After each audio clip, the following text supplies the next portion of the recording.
ప్రభుత్వం మెడికల్ కాలేజీల ప్రైవేటీకరణకు వ్యతిరేకంగా వైఎస్ఆర్సీపీ ఆధ్వర్యంలో చేపట్టిన కోటి సంతకాల సేకరణ లక్ష్యాన్ని మించి వెళ్తోంది. మెడికల్ కాలేజీల ప్రైవేటీకరణపై నిరసనలు వెల్లువెత్తుతున్నాయి. చంద్రబాబు సర్కార్ నిర్ణయాన్ని వ్యతిరేకిస్తూ అన్ని వర్గాల ప్రజలు సంతకాలు చేశారు. అక్టోబర్ 10న రచ్చబండ కోటి సంతకాల సేకరణ ప్రారంభమైంది. అప్పటి నుంచి 175 నియోజకవర్గాల్లోనూ ఊహించని విధంగా ప్రజాస్పందన వచ్చింది. ఈ నేపథ్యంలో నేడు నియోజకవర్గాల నుంచి జిల్లా కేంద్రాలకు సంతకాల ప్రతులు చేరనున్నాయి.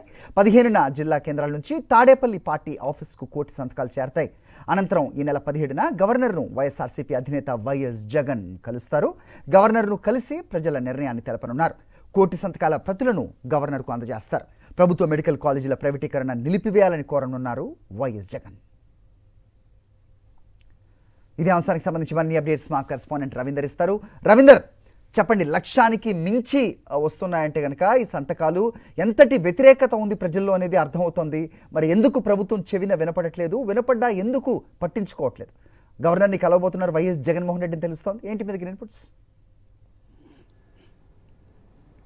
హరి, ఖచ్చితంగా ప్రభుత్వ ఉద్దేశం అయితే ఒకటే కనిపిస్తుంది. 1,00,000 కోట్ల విలువైనటువంటి మెడికల్ కాలేజీల సంపదను తమ వారికి దోచిపెట్టేటువంటి కార్యక్రమంలో భాగంగానే ఈ రాష్ట్ర ప్రజలకు సంబంధించి వారు పెద్ద ఎత్తున గలం విప్పుతున్నా కూడా పట్టించుకోకుండా చంద్రబాబు ముందుకెళ్తున్నటువంటి పరిస్థితి కనిపిస్తుంది. ఈ నేపథ్యంలోనే వైఎస్ఆర్ కాంగ్రెస్ పార్టీ అధినేత వైఎస్ జగన్ ఇచ్చినటువంటి పిలుపు మేరకు రాష్ట్ర వ్యాప్తంగా పెద్ద ఎత్తున కోటి సంతకాల సేకరణ కార్యక్రమం ప్రారంభమైంది. అక్టోబర్ 10వ తారీఖున ప్రారంభమైనటువంటి కార్యక్రమం ఇప్పటికీ 2 నెలల్లోనే కోటికి పైగా సంతకాలను సేకరించినటువంటి పరిస్థితి కనిపించింది. రాష్ట్ర వ్యాప్తంగా 175 అసెంబ్లీ నియోజకవర్గాల్లో కూడా ఈ కార్యక్రమం ఒక ఉద్యమలాగా కొనసాగింది. ఇప్పటి వరకు పెద్ద ఎత్తున ఎగసిపడినటువంటి ఈ కోటి సంతకాల కార్యక్రమంలో ఇప్పటికే కోటికి పైగా సంతకాలు పూర్తయ్యాయి. ఈ నేపథ్యంలో ఈ రోజు మరికొద్దిసేపట్లోనే అసెంబ్లీ నియోజకవర్గాల నుంచి ఈ కోటి సంతకాల ప్రతులు అన్ని కూడా జిల్లా కేంద్రాలకు తరలి రాబోతున్నాయి. ఈ నేపథ్యంలో 175 అసెంబ్లీ నియోజకవర్గాల్లో పార్టీకి సంబంధించినటువంటి ఎమ్మెల్యేలు అట్లాగే సమన్వయకర్తల ఆధ్వర్యంలో ఈ కార్యక్రమం జరగబోతుంది. మొత్తం కోటి సంతకాల ప్రతులన్నింటినీ కూడా జిల్లా కేంద్రాలకు తరలించబోతున్నారు.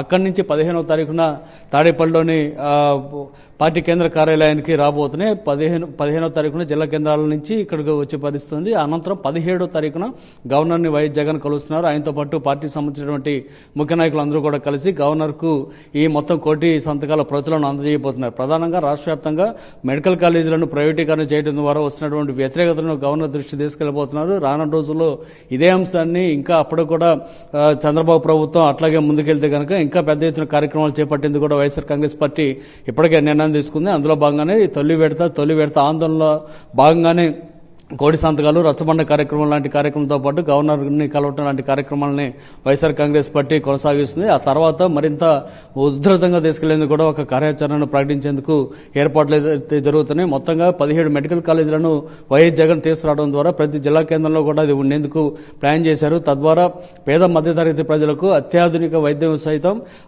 కేవలం నామకే వస్తే ఫీజుతోటే వైద్యం అందే లాంటి పరిస్థితిని వైఎస్ జగన్ తీసుకొస్తే దాన్ని చంద్రబాబు మొత్తం ప్రైవేటీకరణ చేయడం ద్వారా దాన్ని తమ అనుచరులకు కోట్ల సంపదను దోచిపెట్టేటువంటి ప్రయత్నం చేయడాన్ని నిరసిస్తూ వైఎస్ఆర్ కాంగ్రెస్ పార్టీ నిర్ణయం అయితే తీసుకుంది. మనకొసేపట్లో 175 అసెంబ్లీ నియోజకవర్గాల నుంచి కోటి సంతకాల ప్రతులన్నీ కూడా జిల్లా కేంద్రాలకు బయలుదేరిపోతూ ఉన్నాయి. హరి.